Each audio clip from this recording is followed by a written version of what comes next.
എല്ലാവർക്കും നമസ്കാരം. നമ്മൾ ഇന്ന് സംസാരിക്കാൻ പോകുന്നത് യുവാൻ റൂൾഫോയുടെ പെദ്രോ പാരാമോ എന്ന നോവലിനെക്കുറിച്ചാണ്. 1955 പുറത്തിറങ്ങിയ വളരെ ചെറിയൊരു മെക്സിക്കൻ നോവലാണിത്. പക്ഷേ ഇതിന്റെ സ്വാധീനം വളരെ വലുതായിരുന്നു. ആധുനിക സാഹിത്യത്തെ തന്നെ മാറ്റിമറിച്ചൊരു പുസ്തകം എന്ന് വേണമെങ്കിൽ പറയാം. അപ്പോൾ നമുക്ക് നേരെ കാര്യത്തിലേക്ക് കടക്കാം. ഈ നോവലിന്റെ ഒരു നിഗൂഢതയിലേക്ക് ഞാൻ നിങ്ങളെ കൂട്ടിക്കൊണ്ടുപോവാം. ഒരു ചോദ്യത്തോടെ തുടങ്ങാം, അല്ലേ? ഒന്ന് ആലോചിച്ചു നോക്കൂ. നിങ്ങളൊരു പട്ടണത്തിലേക്ക് ചെല്ലുന്നു, പക്ഷെ അവിടെയുള്ളവരെല്ലാം മരിച്ചുപോയവരാണെങ്കിൽ എങ്ങനെയുണ്ടാകും? കഥ തുടങ്ങുന്നത് വളരെ ലളിതമായിട്ടാണ്. ഹ്വാൻ പ്രിസിയാദു എന്നു പേരുള്ള ഒരു ചെറുപ്പക്കാരൻ. അവന്റെ അമ്മ മരണക്കിടക്കിലാണ്. അമ്മ അവനെക്കൊണ്ടൊരു വാക്കു വാങ്ങിപ്പിക്കുന്നു. എന്താണെന്നല്ലേ? അമ്മയുടെ ജന്മനാടായ കൊമാലയിലേക്ക് പോകണം. അവിടെ ചെന്ന് തന്റെ അച്ഛനായ പെദ്രോ പാരമോയെ കണ്ടുപിടിക്കണം. അതായിരുന്നു ആ വാക്ക്. പക്ഷേ ഒരു പ്രശ്നമുണ്ട്. കൊമാലയെക്കുറിച്ച് അമ്മ പറഞ്ഞ ഓർമ്മകൾ അതൊരു സ്വർഗം പോലെയായിരുന്നു. നല്ല പച്ചപ്പുള്ള, ആളും ആരവവുമുള്ള, പ്രതീക്ഷ നിറഞ്ഞ ഒരിടം. പക്ഷേ ഹ്വാൻ അവിടെ ചെന്നിറങ്ങുമ്പോൾ കാണുന്നതോ നേരെ തിരിച്ചുള്ളൊരു കാഴ്ച. ചുട്ടുപൊള്ളുന്ന വെയിലിൽ ഒരുതരം പ്രേതനഗരം പോലെ നിശബ്ദമായ, ശൂന്യമായ ഒരു സ്ഥലം. അപ്പോ ഹ്വാൻ ആ വിജനമായ തെരുവുകളിലൂടെ ഇങ്ങനെ നടക്കുകയാണ്. അവിടെ വെച്ച് ചിലരെയൊക്കെ കണ്ടുമുട്ടുന്നുണ്ട്. പക്ഷേ അവരെക്കുറിച്ച് അവൻ മനസ്സിലാക്കുന്നത് വളരെ ഞെട്ടിക്കുന്നൊരു സത്യമാണ്. അവൻ പതിയെ പതിയെ തിരിച്ചറിയുകയാണ്, താൻ സംസാരിക്കുന്നത് ജീവനുള്ള മനുഷ്യരോടല്ല, അവർ പ്രേതങ്ങളാണ്. തങ്ങളുടെ പഴയ ഓർമ്മകളും തീരാത്ത സങ്കടങ്ങളുമായി ആ പട്ടണത്തിൽ കുടുങ്ങിപ്പോയ ആത്മാക്കൾ. അപ്പം മനസ്സിലായില്ലേ? കമാല എന്ന് പറയുന്നത് വെറുമൊരു സ്ഥലമല്ല, അതൊരു അവസ്ഥയാണ്. മരിച്ചുപോയവർക്ക് പോലും സമാധാനത്തോടെ വിശ്രമിക്കാൻ പറ്റാത്തൊരിടം. ഓർമ്മകൾക്ക് അവിടെ മരണമില്ല. ഭൂതകാലം അവിടെ മാഞ്ഞുപോയിട്ടില്ല, അതിപ്പോഴും അവിടെ ജീവിക്കുന്നുണ്ട്. ആ പട്ടണത്തിൽ കേൾക്കുന്ന ഓരോ അടക്കം പറച്ചിലിലും, ചിതറിക്കിടക്കുന്ന ഓരോ കഥയുടെ കഷ്ണങ്ങളിലും ഒരേയൊരു പേരാണ് മുഴങ്ങിക്കൊണ്ടിരിക്കുന്നത്. ആ പേരും മറ്റാരുടെയുമല്ല, പെദ്രോ പാരമോ. അപ്പോ സ്വാഭാവികമായും നമുക്കൊരു ചോദ്യം വരും, ആരാണ് ഈ പെദ്രോ പാരമോ? ഒരു നാടിന്റെ മുഴുവൻ വിധിയും തന്റെ കൈക്കുള്ളിലൊതുക്കിയ ആ മനുഷ്യൻ ആരായിരുന്നു? പെദ്രോ പാരാമോ, അയാൾ കൊമാലയിലെ സർവാധിപതിയായിരുന്നു. ഒരുതരം നാടുവാഴി. പേടിപ്പിച്ചും അത്യാഗ്രഹം കാണിച്ചുമൊക്കെ ഭരിച്ച ഒരു ക്രൂരൻ. അയാളുടെ ഇഷ്ടങ്ങളായിരുന്നു കൊമാലയിലെ നിയമം. പള്ളിയെന്നോ നിയമമെന്നോ ഒന്നും അയാൾക്കൊരു വിഷയമേ അല്ലായിരുന്നു. എല്ലാം അയാൾക്കു വേണ്ടി വഴങ്ങിക്കൊടുക്കും.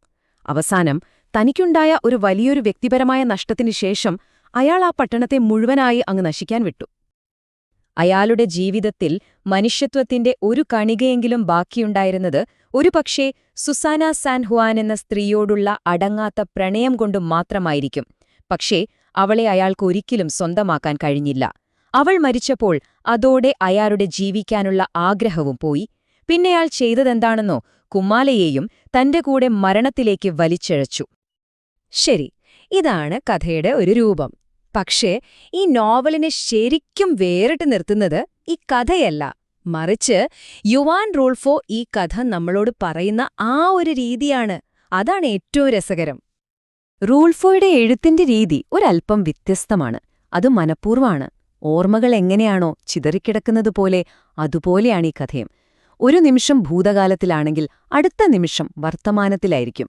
ഒരു മുന്നറിയിപ്പും തരില്ല. മരിച്ചുപോയവരുടെ മുറിഞ്ഞുപോയ സംഭാഷണങ്ങളും ഓർമ്മക്കുറിപ്പുകളുമൊക്കെയാണ് കഥ പറയുന്നത്. അപ്പം നമ്മൾ വായനക്കാരെന്തു ചെയ്യണം? ഒരു ഡിറ്റക്റ്റീവിനെ പോലെ ഈ കഥയുടെ കഷ്ണങ്ങളെല്ലാം പെറുക്കിയെടുത്ത് കൂട്ടിച്ചേർക്കണം. റൂൾഫോയുടെ ഈ പുതിയ രീതിയാണ് പിന്നീട് മാജിക്കൽ റിയലിസം എന്ന പേരിൽ പ്രശസ്തമായത്. എന്താണ് ഈ മാജിക്കൽ റിയലിസം, അല്ലേ? ലളിതമായി പറഞ്ഞാൽ ഇത്രയുള്ളൂ. സാധാരണ റിയലിസ്റ്റിക്കായൊരു കഥ, പക്ഷെ അതിൽ പ്രേതങ്ങൾ വരുന്നതോ സംസാരിക്കുന്നതോ പോലെയുള്ള അവിശ്വസനീയമായ കാര്യങ്ങൾ നടക്കും. എന്നാലോ അത് ലോകത്തിലെ ഏറ്റവും സാധാരണമായ ഒരു കാര്യമാണെന്ന മട്ടിലായിരിക്കും അവതരിപ്പിക്കുക. അതാണ് മാജിക്കൽ റിയലിസം. അപ്പോ അടുത്ത ചോദ്യം ഇതാണ്, ഇത്ര ചെറിയൊരു പുസ്തകത്തിന് എങ്ങനെയാണ് ലോകസാഹിത്യത്തിലെ ഇത്രയും വലിയൊരു ചലനമുണ്ടാക്കാൻ കഴിഞ്ഞത്? നമുക്ക് നോക്കാം. അതെ, ഇത് കേട്ടാൽ നിങ്ങൾ ഒരുപക്ഷെ ഞെട്ടും. യുവാൻ റൂൾഫോ എഴുതി പ്രസിദ്ധീകരിച്ച ഒരേയൊരു നോവലാണ് പെദ്രോ പാരമോ. വെറും ഒരൊറ്റ നോവൽ. ഇതിന്റെ സ്വാധീനം എത്രത്തോളം ഉണ്ടായിരുന്നുവെന്നറിയാൻ ഗാബ്രിയൽ ഗാർസിയ മാർക്വേസിന്റെ ഒരു വാചകം കേട്ടാൽ മതി. അദ്ദേഹം പറഞ്ഞതെന്താണെന്നോ? പെദ്രോ പാരാമോ വായിച്ച് അതിന്റെ പിറ്റേന്ന് രാവിലെയാണ് എനിക്ക് ഏകാന്തതയുടെ 100 വർഷങ്ങൾ എഴുതണമെന്ന് തോന്നിയത്.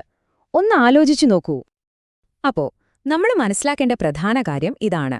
പെദ്രോ പാരമോ വെറുമൊരു പ്രേതകഥയല്ല, അതിനപ്പുറം ചരിത്രവും ഒരു കാലത്ത് നടന്ന അനീതികളുമൊക്കെ എങ്ങനെയാണ് നമ്മുടെ ഇന്നത്തെ ജീവിതത്തെ വേട്ടയാടുന്നത് എന്നതിന്റെ ശക്തമായ ഒരു ഓർമ്മപ്പെടുത്തൽ കൂടിയാണ് ഈ നോവൽ. അപ്പൊ ഈ നോവല് നമ്മളോട് അവസാനമായി ചോദിക്കുന്നൊരു ചോദ്യമുണ്ട്, അല്ലെങ്കിൽ നമ്മുടെ മനസ്സിൽ ബാക്കി വെക്കുന്ന ഒരു ചിന്ത. എന്താണ് സംഭവിക്കുക? ഭൂതകാലം ശരിക്കും ഒരിക്കലും അവസാനിക്കുന്നില്ലെങ്കിൽ, നിശ്ശബ്ദമാക്കാൻ എത്ര ശ്രമിച്ചാലും വീണ്ടും സംസാരിക്കുന്ന ആ ശബ്ദങ്ങളെക്കുറിച്ച്, ആ ഓർമ്മകളുടെ ഭാരത്തെക്കുറിച്ച് ചിന്തിക്കാൻ പ്രേരിപ്പിക്കുന്ന ഒരു ചോദ്യത്തോടെയാണ് ഈ നോവൽ അവസാനിക്കുന്നത്.